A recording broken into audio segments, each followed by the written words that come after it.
Hello everyone, I am Susmita. Welcome to my channel. So ఈ notification ప్రకారం intermediate క్వాలిఫికేషన్తో కానీ లేదంటే మీకు డిప్లొమా క్వాలిఫికేషన్ ఉంటే diploma qualification, intermediate or diploma ఈ రెండు క్వాలిఫికేషన్తో అప్లై చేయడానికి వీలుగా ఒక నోటిఫికేషన్ అయితే ఉందండి. ఇది సెంట్రల్ గవర్నమెంట్ జాబు. మేలు ఫీమేల్ ఎవరైనా అప్లై చేసుకోవచ్చండి. సో ఫీమేల్స్ క్యాండిడేట్స్కి అయితే అప్లికేషన్ ఫీ కూడా లేదు. సో దానికి సంబంధించిన డీటెయిల్స్ అనేవి ఈ వీడియోలో ఎక్స్ప్లెయిన్ చేస్తున్నాను. కంప్లీట్గా చూడండి. ఫస్ట్ టైం కనుక ఛానల్ చూస్తున్నట్లయితే ప్లీజ్ సబ్స్క్రైబ్ చేయండి. అండ్ వాట్సాప్, టెలిగ్రామ్, ఇన్స్టాగ్రామ్ సంబంధించి లింక్ డిస్క్రిప్షన్లో ఉంది. సో క్లిక్ చేసి ఫాలో అవ్వండి. ఆర్ఆర్బీ, ఏఎల్పీకి ప్రిపేర్ అయ్యే వాళ్ళ కోసం మన దగ్గర అయితే మెటీరియల్ ఉందండి. కేవలం 99 రూపీస్ మాత్రమే. కావాల్సిన వారు వాట్సాప్ చేయండి. WhatsApp number 8125642471. సో మనం ఇక్కడ చూసుకున్నట్లయితే ఇది సిఎస్ఐఆర్ మద్రాస్ కాంప్లెక్స్ నుంచి నోటిఫికేషన్ అయితే రిలీజ్ చేశారు. సో అప్లికేషన్ స్టార్టింగ్ డేట్ వచ్చేసరికి మనకి 17th నుంచి స్టార్ట్ అవుతుందండి. 17th ఏప్రిల్ నుంచి. లాస్ట్ డేట్ వచ్చేసరికి 19th మే వరకు అయితే ఉంది. సో మనం అప్లై చేసిన తర్వాత హార్డ్ కాపీ అనేది వస్తుంది కదా, హార్డ్ కాపీని కూడా మనం ప్రింట్ తీసి ఈ అడ్రస్కి సెండ్ చేయాల్సి ఉంటుంది స్పీడ్ పోస్ట్ ద్వారా. సో ఇది ఆఫ్లైన్లో పంపించేది చాలా వరకు కొంతమంది స్కిప్ చేసేస్తారు. సో దీన్ని బట్టి మనం ఇలాంటివి స్కిప్ చేయకూడదు. ఎందుకంటే ఆఫ్లైన్లో పంపించిన దాన్ని బట్టి కూడా మనకి జాబ్స్ అనేవి రావడానికి వచ్చే అవకాశం అయితే ఉంటుంది. సో ఈ ఆపర్చునిటీని మిస్ చేసుకోమాకండి. ఇక్కడ డైరెక్ట్గా ఇక్కడ చెప్పారు, applications are invited from the young and dynamic candidates of Indian nationals for under mention posts at CSR Madras complex. So మనకి పోస్ట్ లొకేషన్ కూడా మనకి చెన్నై, తమిళనాడులోనే ఉంటుందండి. Central government job. సో మనం ఇక్కడ చూసుకున్నట్లయితే మనకి junior secretary assistant and junior secretary అసిస్టెంట్కి సంబంధించి భర్తీకి ఈ యొక్క నోటిఫికేషన్ రిలీజ్ చేశారు. సో జేఎస్ఏ పోస్ట్ కూడా వచ్చేసరికి జేఎస్ఏ జూనియర్ సెక్రటరీ అసిస్టెంట్కి వచ్చేసరికి ఒక వేకెన్సీ అయితే ఉంది. దీనికి వచ్చేసరికి శాలరీ వచ్చేసరికి మనకి 37,885 వరకు అయితే ఉంటుందండి శాలరీ. దీనికి ఓబీసీ వాళ్ళు అప్లై చేయడానికి అయితే వీలైతే ఉంది. ఇక్కడ చూసుకున్నట్లయితే ఇంటర్మీడియట్ క్వాలిఫికేషన్తో అప్లై చేసుకోవచ్చు. అండ్ దీంట్లో వచ్చేసరికి స్పీడ్ అనేది హిందీ సంబంధించిన టైపింగ్స్ అనేది వచ్చి ఉండాలి. 30 వర్డ్ పర్ మినిట్ అనమాట. సో ఏజ్ వచ్చేసరికి నాట్ మోర్ దెన్ 31 ఇయర్స్ అని ఉంది. 18 to 31 ఇయర్స్ మధ్యలో ఉన్న వాళ్ళు అప్లై చేసుకోవచ్చు. నెక్స్ట్ వచ్చేసరికి junior secretary assistant finance and అకౌంట్కి సంబంధించి మనకి 2 పోస్టులు అయితే ఉన్నాయండి. శాలరీ వచ్చేసరికి 37,885. సో యూఆర్ కేటగిరీకి 1 పోస్ట్ అండ్ ఎస్సీ కేటగిరీకి 1 పోస్ట్. సో టోటల్ 2 ఉన్నాయి. దీనికి కూడా సేమ్ ఇంటర్మీడియట్ క్వాలిఫికేషన్ కానీ డిప్లొమా క్వాలిఫికేషన్ కానీ అప్లై చేసుకోవచ్చు.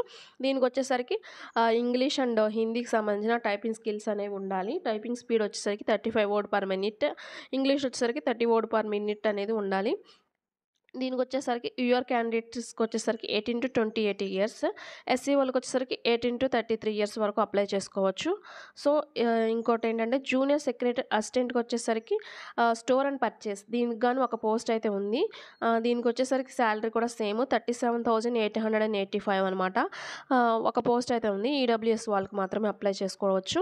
అండ్ దీనికి వచ్చేసరికి ఇంటర్మీడియట్ క్వాలిఫికేషన్తోను అండ్ ఇంటర్మీడియట్లో ఏ గ్రూప్ అయినా సరే పర్లేదు అప్లై చేసుకోవచ్చు. డిప్లొమాలో కూడా మీరు ఏ బ్రాంచ్ అయినా పర్లేదు అప్లై చేసుకోవచ్చు. సిఎస్సి కానీ అండ్ ఈసీఈ, ఈట్రిబుల్ ఏదైనా అప్లై చేసుకోవచ్చు. దాంతోపాటు మీకు కంప్యూటర్కి సంబంధించిన టైపింగ్ స్పీడు, ఇంగ్లీష్ హిందీకి సంబంధించిన టైపింగ్ స్పీడ్ అనేది ఉండాలి.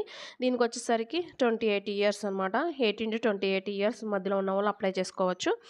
జూనియర్ స్టెనోగ్రాఫర్కి వచ్చేసరికి 4 అయితే పోస్టులు అయితే ఉన్నాయి. దీనికి వచ్చేసరికి శాలరీ 51,488 రూపీస్ అనమాట. 3 పోస్టులు వచ్చేసరికి యూఆర్కి, 1 పోస్ట్ వచ్చేసరికి ఓబీసీ క్యాండిడేట్స్కి. దీనికి వచ్చేసరికి ఇంటర్మీడియట్ క్వాలిఫికేషన్తో అండ్ డిప్లొమా క్వాలిఫికేషన్తో అప్లై చేసుకోవచ్చు. ఇంగ్లీష్ అండ్ హిందీకి సంబంధించిన టైపింగ్ స్పీడ్ అనేది ఉండాలి. యూఆర్కి వచ్చేసరికి 18 to 27 ఇయర్స్, ఓబీసీ వచ్చేసరికి 18 to 30 ఇయర్స్ ఈ మధ్యలో ఉన్న వాళ్ళు అప్లై చేసుకోవచ్చండి. సో మీకు సెంట్రల్ గవర్నమెంట్కి సంబంధించిన అన్ని అలవెన్స్ అనేవి వస్తాయండి. DNS allowance, DAH, house rent allowance and transport allowance and ఇలాంటివన్నీ మనకి సెంట్రల్ గవర్నమెంట్కి సంబంధించిన ప్రతి ఒక్క అలవెన్స్ అనేవి మనకి వస్తాయి అన్నమాట. సో కండిషన్స్ చూసుకున్నట్లయితే మనకి పేపర్ అనేది మనకి హిందీ అండ్ ఇంగ్లీష్ లాంగ్వేజ్లోనే ఉంటుంది క్వశ్చన్ పేపరు. అండ్ మనకి ఇక్కడ చూసుకున్నట్లయితే మనకి అప్లై చేసేవాళ్ళు ఇంటర్మీడియట్ క్వాలిఫికేషన్తో మిగిలిన ఉన్న పోస్టులు అప్లై చేయడానికి మీకు సపరేట్గా ఆన్లైన్లో రిజిస్టర్ అవ్వాల్సి ఉంటుంది. అంటే 2 అప్లికేషన్స్ అనేవి అప్లై చేయాల్సి ఉంటుంది సపరేట్గా అని చెప్పేసి ఇక్కడ ఈచ్ పోస్ట్ అని చెప్పేసి ఇక్కడ మెన్షన్ చేశారు. సో, మోడ్ ఆఫ్ సెలక్షన్ చూసుకున్నట్లయితే ఫస్ట్ స్క్రీనింగ్ కమిటీ అని చెప్పేసి ఉంటదనమాట. మీరు అప్లై చేసినప్పుడు మీరు సైన్ గానీ, ఫోటో గానీ బ్లర్‌గా ఉన్నా సరే మీరు రిజెక్ట్ అనేది చేసేస్తారు. సో, దాన్ని బట్టి అప్లై చేసుకున్నప్పుడు మనం కరెక్ట్‌గా అప్లై చేసుకోవాలి. అప్లై చేసుకున్న తర్వాత హార్డ్ కాపీ అనేది ప్రింట్ తీసి ఆ అడ్రస్‌కి దాంతో పాటు పంపించాల్సి ఉంటుంది. సో, ఇదైతే మిస్ చేసుకోమాకండి. సో, దీనికొచ్చేసరికి కాంపిటేటివ్ రిటన్ ఎగ్జామ్ అనేది ఉంటుంది. దాని తర్వాత ప్రొఫిషియన్సీ టెస్ట్ ద్వారా మనకి సెలక్షన్ ప్రాసెస్ అనేది ఉంటుంది. దీంట్లో సిలబస్ కూడా మెన్షన్ చేశారు. ఆ సిలబస్ గురించి కూడా నేను చెప్తాను. ఏజ్ రిలాక్సేషన్ గురించి చెప్పాం కదా! దాన్ని బట్టి అప్లై చేసుకోవాలి. అండ్ యూఆర్ కేటగిరీలో ఎస్సీ, ఎస్టీ వాళ్ళకి సంబంధించిన వాళ్ళు అప్లై చేయాల్సి ఉంటే వాళ్ళు మాత్రం ఏజ్ లిమిట్ అనేది వర్తించదని చెప్పేసి ఇక్కడ ఏజ్ రిలాక్సేషన్ అనేది వర్తించదనమాట. యూఆర్ కేటగిరీలో ఉన్న పోస్ట్‌కి ఎస్సీ, ఎస్టీ సంథింగ్ ఓబీసీ వాళ్ళు అలా అప్లై చేయాలనుకుంటే వాళ్ళకి ఏజ్ రిలాక్సేషన్ అనేది వర్తించదని చెప్పి ఇక్కడ మెన్షన్ చేశారు. సో, అప్లికేషన్ ఫీ చూసుకున్నట్లయితే జనరల్, ఓబీసీ, ఈడబ్ల్యూఎస్ వాళ్ళకి ₹500 మిగిలినోళ్ళకనమాట నో ఫీ అనమాట. సో, ఇక్కడ అకౌంట్‌కి సంబంధించిన డీటెయిల్స్ అనేవి కూడా ఇచ్చారు. సో, దాన్ని బట్టి మీరు అప్లై చేసుకునేటప్పుడు ఫీ ఉన్నవాళ్ళు ఫీకి సంబంధించింది పే చేయండి. So, SC, ST, women, ex service men and PW వాళ్ళకి సిఎస్ఆర్ ఎంప్లాయీ ఎవరైనా ఉంటే వాళ్ళకి ఫీ అనేది లేదు. మిగిలిన వాళ్ళు పే చేయాల్సి ఉంటుంది. ఎగ్జామినేషన్ సెంటర్ కూడా మనకి చెన్నైలోనే ఉందండి. చెన్నైలోనే మనం ఎగ్జామినేషన్ సెంటర్ అండ్ తర్వాత జాబ్ వచ్చినప్పుడు కూడా చెన్నైలోనే చేయాల్సి ఉంటుంది. సో, అప్లై చేయడానికి ఆన్‌లైన్‌లోనే అప్లై చేయాల్సి ఉంటుంది. ఇక్కడ సైట్ డీటెయిల్స్ అన్నీ ఇచ్చారు. నేను డిస్క్రిప్షన్‌లో కూడా లింక్ ఉంచుతాను. చూసుకొని అప్లై చేసుకోండి. మిస్ చేసుకోమాకండి ఇటువంటి ఆపర్చునిటీని. సో, ఆన్‌లైన్‌లో అప్లై చేసిన తర్వాత మళ్ళీ హార్డ్ కాపీ అనేది సబ్మిట్ చేయాలి కదండీ పోస్ట్‌లో. దానికి సంబంధించి దానికి కాపీస్ అనేవి మనం ఇవ్వాల్సి ఉంటుంది. అంటే జిరాక్స్‌లు, మార్క్ షీట్స్ సంబంధించిన జిరాక్స్, ఏజ్‌కి సంబంధించిన ప్రూఫ్ అంటే 10థ్ క్లాస్ క్వాలిఫికేషన్ అది ఇస్తే సరిపోతుంది. ఎడ్యుకేషనల్ క్వాలిఫికేషన్, ఎక్స్‌పీరియన్స్ అనేది పర్టిక్యులర్‌గా అడగలేదు. మీకు మేబీ ఎక్స్‌పీరియన్స్ అనేది ఉంటే ఎక్స్‌పీరియన్స్ సర్టిఫికేట్ కూడా మీరు మెన్షన్ చేయండి.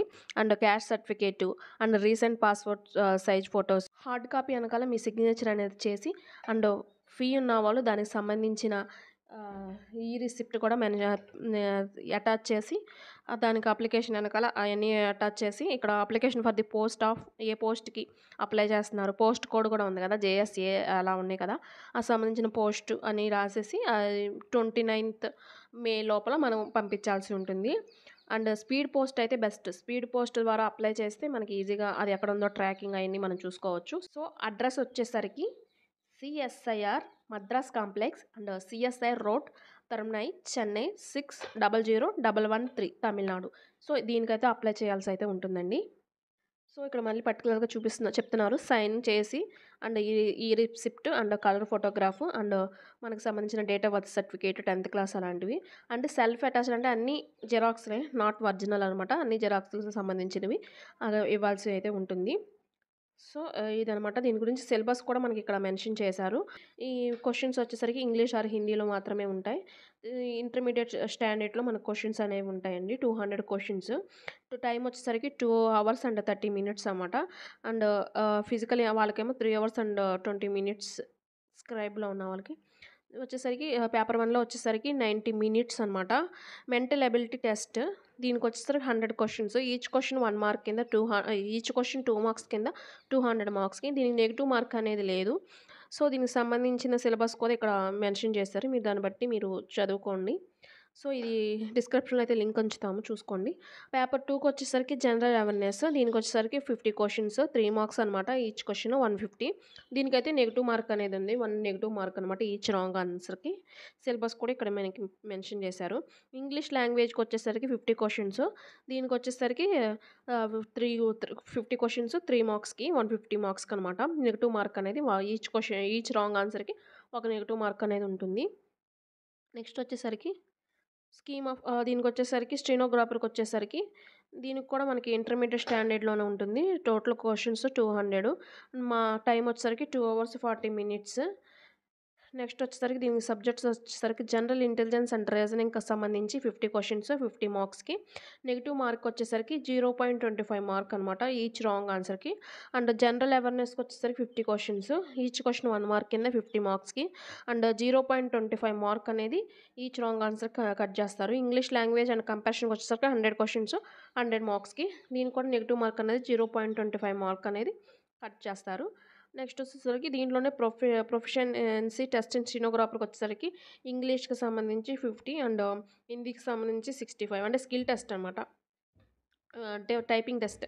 దీనికొచ్చేసరికి టైమ్ వచ్చేసరికి ఇంగ్లీష్‌కి 70 అండ్ హిందీకి వచ్చేసరికి 90 మినిట్స్. సో, దీనికి సంబంధించి ఫస్ట్ మనం అప్లై చేసిన తర్వాత మనకొచ్చిన హార్డ్ కాపీని మనం జిరాక్స్ తీసి దానికి కొన్ని డాక్యుమెంట్స్ వాళ్ళు చెప్పిన పర్టిక్యులర్ డాక్యుమెంట్స్ అనేవి అటాచ్ చేసి సిగ్నేచర్ చేసి పోస్ట్ ద్వారా ఆఫ్‌లైన్‌లో పంపించాల్సి ఉంటుందన్నమాట. ఇది ప్రాసెస్. దాని ద్వారా మనకు షార్ట్ లిస్ట్ చేసి మనకి హాల్ టికెట్స్ అనేవి వస్తాయి. So, thank you so much and subscribe to my channel and follow to WhatsApp, Telegram, Instagram channel. Thank you so much.